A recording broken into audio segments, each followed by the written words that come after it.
Hello everybody, my name is Super Chicken. I've had some success with this deck and I've raised my rank up a little bit, so I've decided to show you this particular build that I'm running at the moment, and let's see how that does on camera. I have had, or at least recently, if you watch some of the earlier videos, some limited success when I decide to start recording. So I've gone off camera, I've tried to work a few things out, and now that I have started to at least win a few more games with this deck again, I think it's time to record and hopefully we'll pick up some wins for you to see, and then hopefully I can impress you all. Or maybe not. Guess we'll see. We can only find out. A few changes to the deck. I've sort of just moved things around. I've gone back to Abominations after talking to some of the guys on the comment section in YouTube and on Twitter. A couple of other things like that sort of make this deck a little bit more durable, and at the same time a little bit more bitey. It's got a little bit more bite with I've brought the haste creatures back and things like that. So, you know, hopefully we'll see how it goes. Let the hunt begin. Okay, so basically we don't want Deadly Shot. I've had it pointed out to me that I shouldn't keep this in an opening hand, and I tend to agree. Every time I keep this card in an opening hand, I rarely love it. I like to draw it later on. It's great, especially when they play like a Ragnaros, and you can just Deadly Shot it or something like that. It's really, really good. But having it early, it's never, ever done it for me. So I'm going to ditch that. These two are great early though, so I'm going to have those. Sylvanas is fine.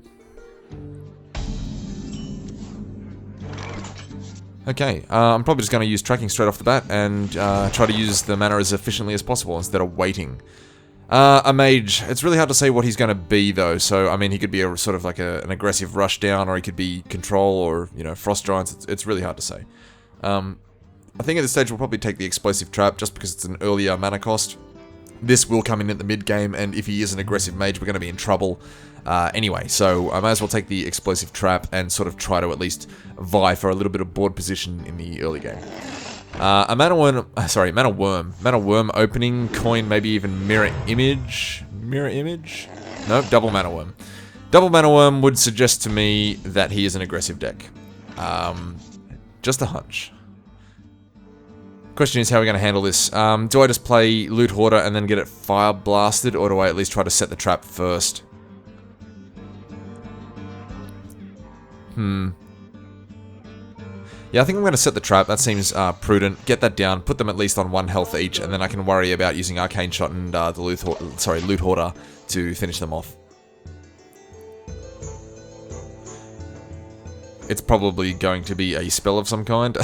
Yeah. See, that is reasonable. This will be probably a difficult game because they're going to put a lot of hurt, a lot of damage onto us very, very quickly, so guess we shall see how it goes. I'm almost definitely going to have to use the Arcane Shot here. I will probably use it in conjunction with the Loot Hoarder just to get them both out.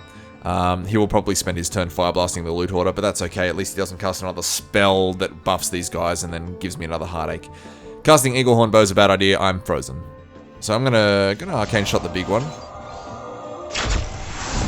And the alternative is here I can actually put just Steady Shot, but I think it's more prudent that I put down the Loot Hoarder because he doesn't have the mana to Fire Blast it and play another creature at the same time. Like, he will either have to play a creature or a spell, or Fire Blast. So it's going to stress his mana out on the turn. Basically, he has to destroy this creature or I'm going to ram it into his mana worm. So it's sort of... I like Loot Hoarder because it has sort of like this hidden text on the card, which sort of says, you know, you have to dedicate resources to killing this card right now. It's a shame that he happened to have magic missiles, which does sort of reduce the effectiveness of Loot Hoarder in that way. I mean, he wasn't actually forced to use Fire Blast and then was unable to play a creature, but I'm talking perhaps maybe in generalities now that he's just totally disproved me like that. I am actually tempted to go Misdirection into Steady Shot here, put some damage onto him, and hopefully... I do want to get the bow out as well. See, if I use the bow on this Mana Worm, I go down to 13 health, and then I'm pretty much in Pyroblast range right off the bat, and that's no good. I'm not entirely certain how I'm actually going to destroy this creature, though. Maybe if I Misdirection and then Explosive Shot next turn and just not get my hands dirty with Eaglehorn Bow, I really sort of need to preserve my life total. So I think I'm going to do that. I'm going to Misdirect and put some damage on. With any luck, he might even actually play a creature first before he attacks, and then he might Misdirect into his own creature. But that might be wishful thinking.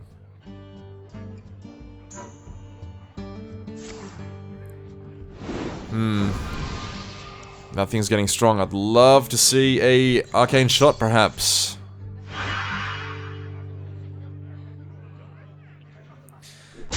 I mean, we could play Eagle Hornbow, but I'm just afraid of being, like, double fireballed or, you know, something to that effect. I mean, now it's actually impossible, but I think we can just explosive shot and clean out everything right now. So that's probably going to be the play. Otherwise, we're going to die, right?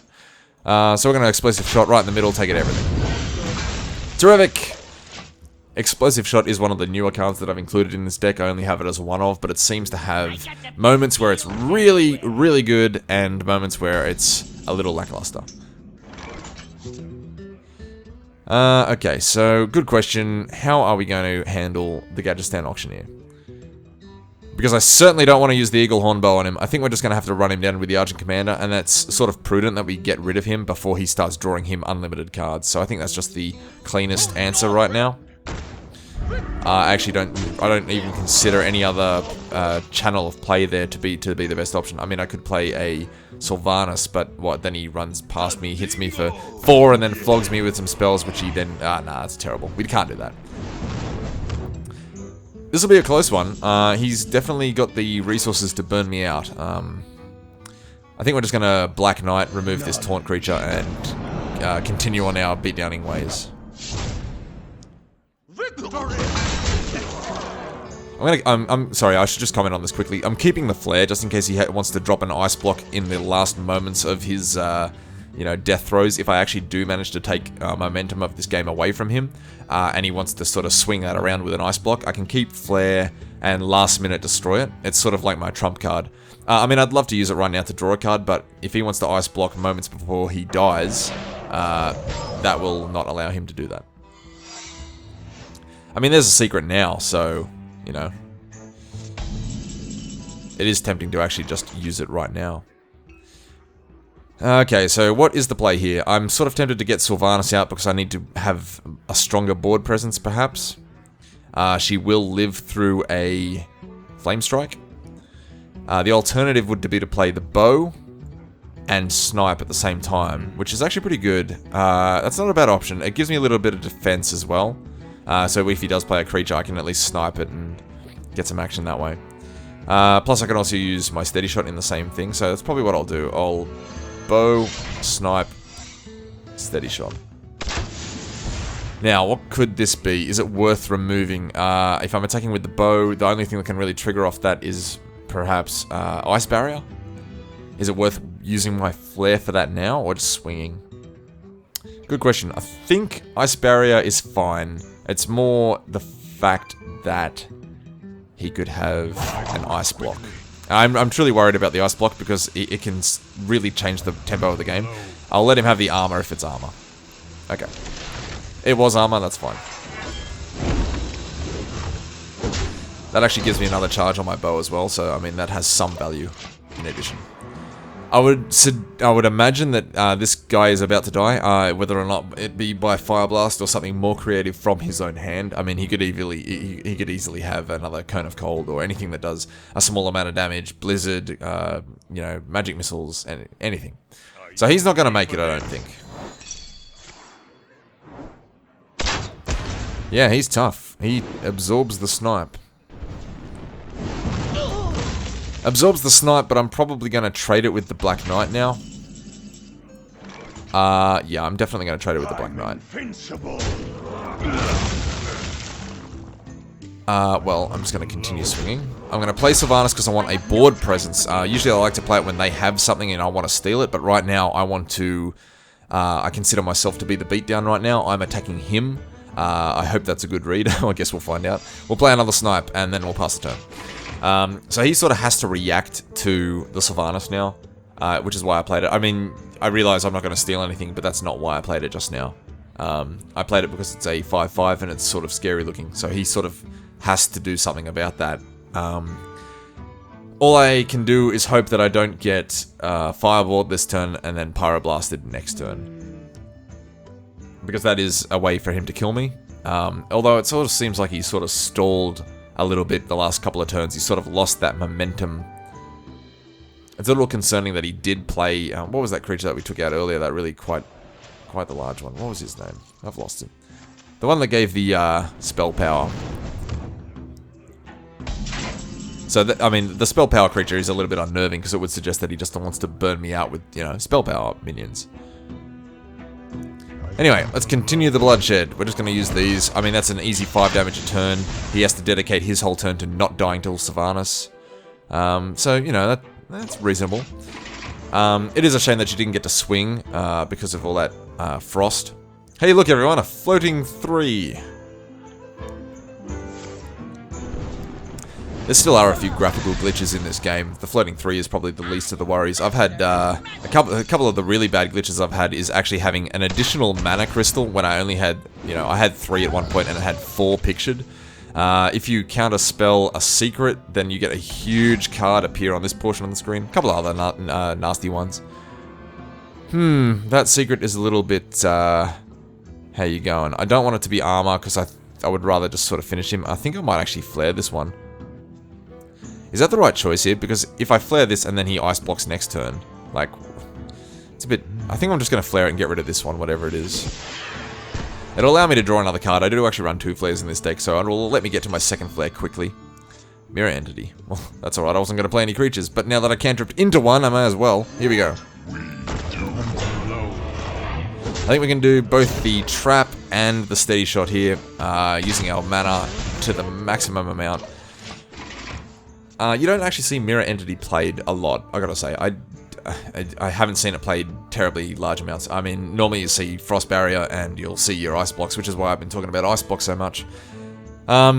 But then again, if you don't check it every now and then with a good old flare, you could be having, you know, give them another Abomination, and that's no good.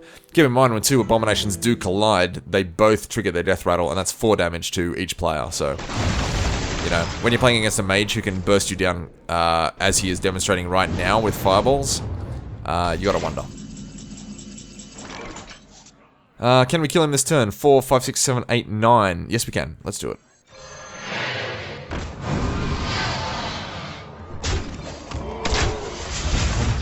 There we go. Excellent. Okay, let's see if we can do a couple more wins. Let's make sure that that one wasn't a fluke. Yeah, those mages are scary. I mean, I would assume that he's running a Pyroblast. I realize it costs 10 mana these days, but even with just a couple of fireballs, and yeah, a lot of them run a couple of spell power minions. Usually it's the Blood Mage Thalnos. Blood Mage Thalnos, I think his name is. Blood Mage Thalnos usually makes your fireballs hurt for 7 instead of hurting for 6. And when he goes Fireball, Fireball, you know, Fire Blast, that's what, 14, 15 damage. So when you're sitting on 14 life for the whole game, and you know that he can sort of do 15 damage out of the blue, it's a little bit concerning. So there is a chance we may have gotten lucky that he never actually drew the card that he wanted. But then again, he may not have been running them. He seemed to have a lower curve in his deck, so he was playing a lot of Mana Worms and that sort of thing, so he might have actually foregone? Did I make up a word, or is that real? He foregoed the... you know, high end, perhaps. But I guess we'll never know. Anyway, against another Hunter deck. There are actually a couple of Hunter decks floating around at the moment. I'm going to keep this hand. This seems pretty good. I'm keeping the Flare because it'll get rid of his secrets. And the Loot Hoarder and Snipe should be reasonably self-explanatory. They're good early interaction cards. I'm going to keep it, though, because I do want to get rid of his secrets. I don't just want to cantrip. I'm playing against a couple of secret decks at this point in time, so... one of the decks that I'm seeing around at the moment, especially in the way of hunters, is some sort of like Snake Trap, Knife Juggler, Unleash the Hounds combo, where he throws like a quillion daggers at you, which is a substantial amount of daggers. I'm just gonna arcane shot this Leopard Gnome here. I don't particularly want to play Loot Hoarder, because then he'll swing past, hit me for 2, and then I gotta use my Loot Hoarder on my turn to get... it's just messy. And I take a lot more unnecessary damage. I feel like I can get my Loot Hoarder out and probably trade up with something a little bit later. Anyway, these decks that run all these, you know, high amount... cards and spells that allow you to get a high amount of token sort of creatures. So you're getting things like... lots of hounds or lots of snakes and that sort of stuff. So you throw a lot of knives and they drop a sea giant or something like that. I mean, we're talking about this in the comment section on YouTube in one of my earlier videos, but I've seen it. It's a thing. It's happening. People are experimenting with that sort of deck. It's pretty interesting. I'm gonna play the Loot Hoarder here because I want to have a way to handle this Bluegill Warrior. I do sort of want to get the Snipe to stop whatever else is coming out, but if I play Snipe this turn, I take another 2 damage, and then the turn after I would play a Loot Hoarder, and I would take another 2 damage. It's just a lot of unnecessary damage that I feel like I could avoid if I just sort of float the Loot Hoarder out there. He would probably just attack me, I would imagine. I'm sort of hoping that he does actually trade with the Loot Hoarder. But because he just did that, it's probably definitely going to be attacking me. Which just means that I take another additional 2 damage, or in this case 4, because he played his Abusive Sergeant. But now I need to spend my turn attacking him. Yeah, I don't know. So, which one do we get rid of? I guess it doesn't really matter. I suppose I could probably just multi-shot and keep my boy out, which is probably the best option here, actually. Because that way I have board presence instead of trading down, and he maintains board presence. If I trade in this point, yes, I generate a card, but then he still has another Sergeant out there. If he's running things with Battlecry effects like the Abusive Sergeant, there's a good chance that he's also probably running Dark Iron Dwarf and things like that to buff his creatures. So I'd rather just get rid of everything on the board and put him in a position where he can't play anything good. So I'm going to multi-shot, get rid of those, and hit him for 2. So now I'm the one getting the free damage in. Feels good. He sort of feels like a little bit like a rushdown deck, perhaps. So I sort of am expecting Unleash the Hounds, and for that reason, I'll try to keep the number of minions that I have on my side of the board low, just so that he doesn't get that many Hounds. Wonder where this bow's going. In my face. Excuse me. Yeah. Him playing that bow makes me not want to play this Snipe. It makes me just want to... Well, it makes me want to play my own bow now that I just drew one. But, I mean, I could double Loot Hoarder and flog him for 4 damage and sort of force him to interact there. Which seems alright. I do get to use Steady Shot that time as well. If I play Snipe, though... Yeah, I don't want him to have another charge. I'm already low enough as it is on health, so I'll let him play his own secrets, because if you're playing this bow, you're probably playing secrets, and then I'll flare it away, and then... yeah, that sounds like the plan. I'm gonna just, you know, deploy the board. I was actually going to use Steady Shot, but I decided to put my own bow down. If he's got his bow, he's probably going to put a trap down at some point, so I can maybe benefit from that as well. Little does he know, though, I have a flare. I mean, I realize he can also have a flare, but flare is one of those slightly fringe cards, and it's, you know, you don't see it all the time, and a lot of people, when they do take it, they only take 1. I like 2 because I'm in love with the card, but that's another story. Ready to ride. I've seen this sort of deck before. They lots and lots of haste creatures. They go Bluegill Warrior. They play this one here. Sorry, Wolf Rider. I had to mouse over to get the name of that one. They also play Arcane Golem. Usually Leroy Jenkins, and usually Argent Commander. Just everything with haste. And it's another flavor of the week, I suppose. So he didn't actually play what do you call these? These are secrets. They're traps and they're secrets. He didn't play a secret. I'm going to trade away here, though. I don't want him to continue to beat on me. That hurts. I'll trade 1, put the other in him. Arcane Shot is something that I wouldn't actually mind having, so that's pretty good. I'll put the Snipe down. If he's going to want to haste me again, I think the Snipe will actually really, really help out. I realize it'll give him another charge on the bow, but I don't think I have much to do about that. I'm getting pretty low on the life total, and I sort of need to, you know, cultivate that and protect it. I realize I'm going to be taking 5 damage a turn no matter what, from his bow and from his Steady Shot, but hopefully, you know, hopefully I'll draw into some sort of abomination or something like that. That will, you know, protect me ultimately. A taunt creature would be great. Interesting. Don't want me drawing that card. It's actually a shame that he did play a creature then, because now he gets a charge on his bow, so now I'm going to probably get attacked with his bow. Oh, he didn't do it. He chose not to attack. That was probably an error on his side there. I'm just going to flare that away and get some value. Yeah, can't let him have that. Whatever it is, I don't want it. Yeah. Because, I mean, not only would that kill my creature, but it would do another 2 damage to me. And that's another 5 with his things, and he'll probably have, any haste creature he can care to name. But also, in addition, kill command would be an option for him. So that's interesting. I'll attack. I do want to keep the Black Knight back, but I'm sort of thinking I might need to actually put him on the board to pressure at the moment. The alternative is I put down another explosive trap, which will put some hurt onto him. I guess we can see what we get with tracking, but if I don't get anything I like, the Black Knight won't be able to be played. I think we'll gamble with tracking. The Black Knight, I think I'm going to hold it for one turn. Misdirection is actually pretty good. I like the look of that.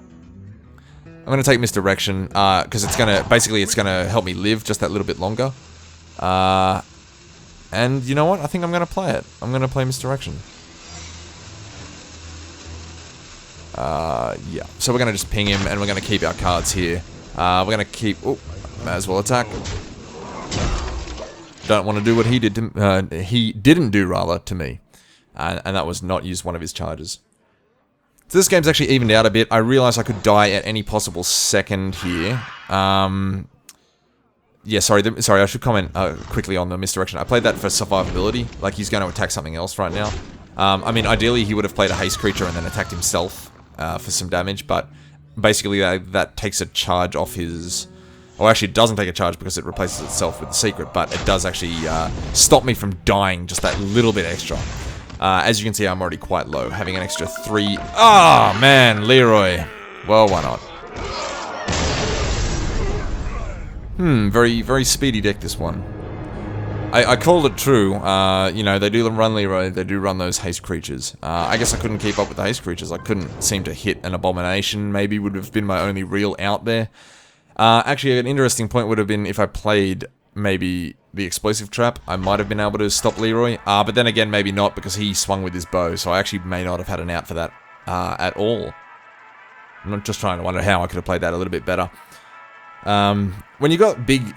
In a way, that Hunter deck feels like that Mage deck that I played earlier in this video, in the way that they can just sort of do incredibly large, bursty amounts of damage from seemingly nowhere. So things like Leroy Jenkins, I mean, that's not too surprising to most people who play the game. I mean, he's a highly played legendary card, so you got to expect it, but, I mean, when you're that low on life, I don't know what else I could do, really.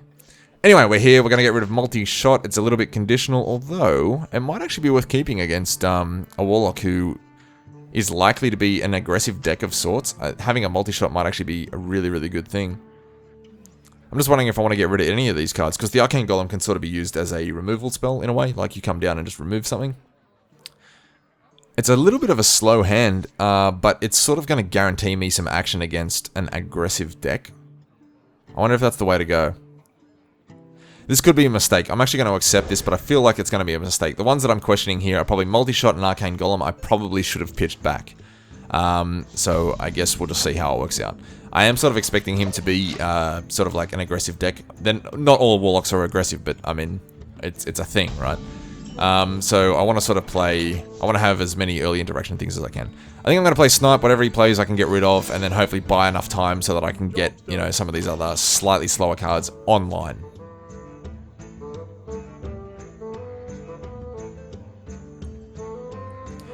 The only thing is, Snipe's really bad when they play like a Novice Engineer into it. Or a Loot Hoarder. But, I mean, after the nerf to Novice Engineer, I think some people are playing it a little bit less, but it doesn't actually feel like that much less of play that it's sees at the moment. I guess we'll just wait to see what happens with that in the upcoming weeks. This is interesting. I mean, if he's going to sit back and life tap the whole game, I can help him kill himself with my ability. It's just going to be interesting to see what he does. I'm just wondering if I should actually try to pressure the board here. Should I actually... I think I'll put... yeah, I've got lots of ideas. I'm sort of stumbling on my words here. I mean, in one instance, we can play Arcane Golem, give him a Mana Crystal, but swing for 4, which is fine. Alternatively, we can play our bow, swing for 3, but we also have our Snipe enabled, so that's probably actually going to be a better play because we can set up our bow to get multiple durabilities on it. Eaglehorn Bow should be really considered like a 3 damage and X durability card. 2 is not exactly how much durability it has because of how many secrets we run. So I'm going to do that. I'm going to put the bow down, and I'm going to swing, put 3 damage on and pass. I do that because if he does play a creature next turn, I automatically get another charge onto my bow, plus it'll remove whatever creature he plays. So it allows me to continue the beatdown. And I can play Arcane Golem later. Alright, so admittedly a 4/5 creature is a huge pain in the butt. I know there's lots of ways that the Warlock is going to interact with this card. It's just annoying that he basically absorbed my snipe and lived. If he's intending to turn it into a taunt creature, it won't last that long, because I can probably just multi-shot whatever taunt-giving power he gives to it next. You know, I'll take out either the Sun Fury Protector or the Defender of Argus, and I'll kill them both, because he now has lower health. So I guess that's something. But if he wants to, you know, silence it and then attack with me, I guess I could kill the Owl or the Spellbreaker with the multi-shot as well. So I think we're going to be alright, actually. That actually sort of worked out. Alternatively, we can actually use Deadly Shot now and kill it, but I think that's a big waste of Deadly Shot. I think it might be worth putting Misdirection down, actually, because if he turns this to attack, he can, you know, swing back. I sort of feel like by playing Arcane Golem, he comes down, swings for 4, and then gets killed by this guy. Or whatever he chooses to play, so maybe that's not so good. But at the same time, he can't attack until he silences it, so we're sort of hoping that he doesn't have a silence. That seems like a reasonable option.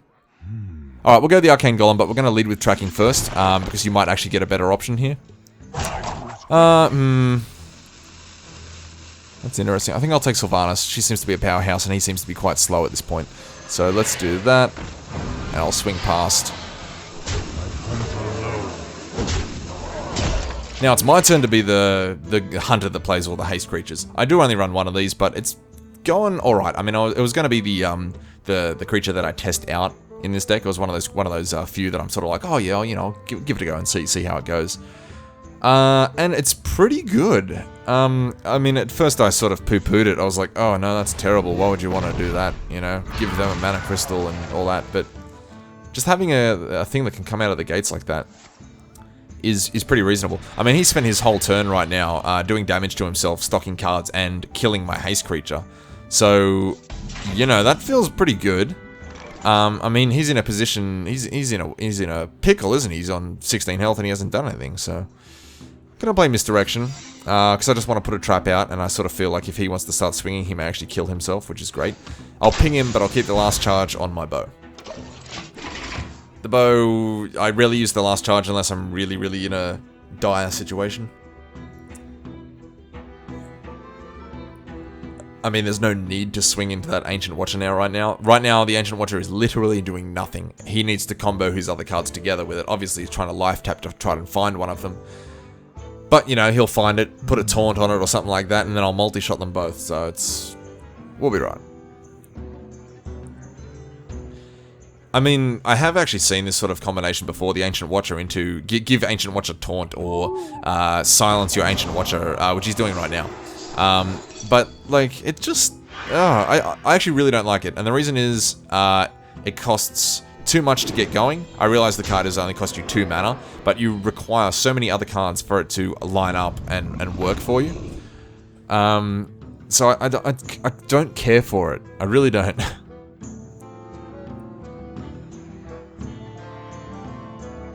What's going to be the play next? I mean, he's obviously on the Molten Giant plan as well. And he's really low already, so it's not like he's going to use Alexstrasza or Jaraxxus to put himself back on 15 anytime soon. So I think we should just, you know, try to give him the beating of a lifetime. I'll multi-shot. I actually want to hit these two creatures here. That would be superb. Let's see what happens. Can't win them all. Although we can do pretty well even still. If we put a Misdirection down, he may actually kill himself next turn. I mean, there's a possibility. Ideally, this would have died and that would have died. I play Misdirection, then he kills himself with Molten Giant. That would have been living the dream. But, you know, what can you do? Although, I can engineer it. I can actually hit this creature, kill it, and then he will have to swing into my Misdirection. The problem is he won't actually kill himself. It's just funny. Alright, so do I go 3 onto him, take him down to 7? Or do I kill this creature? I probably just should kill the Ancient Watcher. I will do that. there's a very good chance that he will swing 8 damage into himself now. What would be best is if he life taps before he does that. That would be the absolute best possibility here. Plus, I can then say I killed you with your own Molten Giant and say funny things like, stop hitting yourself. See what he does. So many. Yes, life tap. You're hovering on it. Oh, no.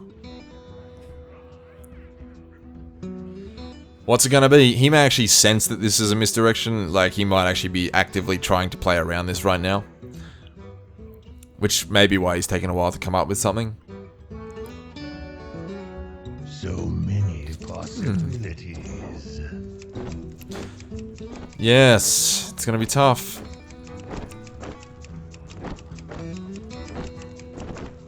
What's it gonna be? I swear that used to change color. Like if you click on it a lot, it'd change to another skin, but it doesn't seem to be doing that now. There was like zebras and... Oh, there we go, cheetah. Yep, he's been thinking about a while. Oh, here we go. This could be interesting. What's it gonna be? Activate the misdirection. Is he going to be reckless or is he going to be safe? See, he's guessed that it's a misdirection and he is correct. It is a misdirection. Although he's not going to have a lot of time to work it out. Like, we're just going to put the pain onto him a little bit. I'm going to keep that. I can do 3 to him, which will put him on 5. I think I would rather use my last charge when he explodes, so it'll just be that little bit extra guaranteed damage. I don't think there's much reason to swing now, putting him to 5, considering I can swing next turn. And I mean, if he goes as far as actually activating the misdirection to actually give me another durability, chances are he hit himself, or at the very least my abomination will be dead, so that he will have at least taken 2 damage from the abomination. Or not, you know, Sync Master Overspark. Why not? Let's see what happens. Swing with the giant. He is neatly on 8 life, so this could be good. Although he's, you know, if he originally thought that that's a misdirection and he opted not to swing, chances are he's probably not going to swing now, given that he would imagine that it's still a misdirection. Like, I didn't change the secret just then. So many possibilities.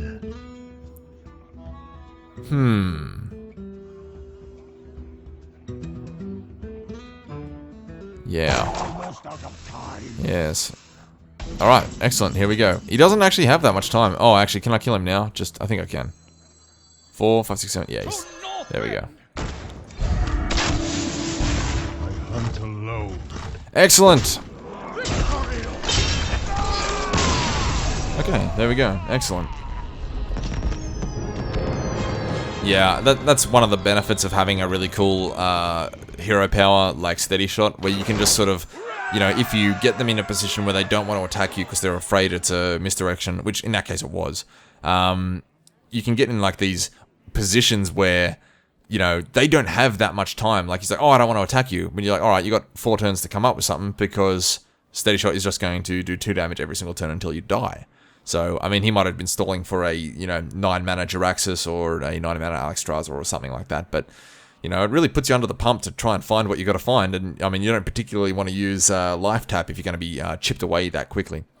Anyway, my name is Super Chicken, thank you very much for watching. If you liked this video, let me know in the comments below.